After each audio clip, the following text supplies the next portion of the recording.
അതിജീവിച്ചിടുവാൻ വിപത്തിനോടൊപ്പമായി വസിച്ചിടണം നമ്മൾ. വകഭേദ സൃഷ്ടികൾ നിഗ്രഹിച്ചിടുവാൻ വരുമെന്ന ചിന്തയും ഓർത്തു മുന്നേറുക.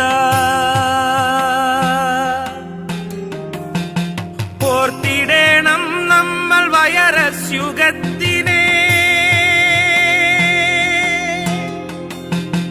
ഓർത്തിടേണം നമ്മൾ വൈറസ് യുഗത്തിനെ. ഓർക്കുക നമ്മുടെ വരദാന ജന്മവും. ആരാണു പാതകൻ, ആരാണു നീതിമാൻ, ആരാണ് അജ്ഞാത കുരുതിക്ക ദൃഷ്ടിതൻ. സത്യപ്രപഞ്ചത്തിൻ സർഗപ്രതീക്ഷകൾ അസ്തമിച്ചിടുന്ന അഭിഭൂത കാഴ്ചകൾ.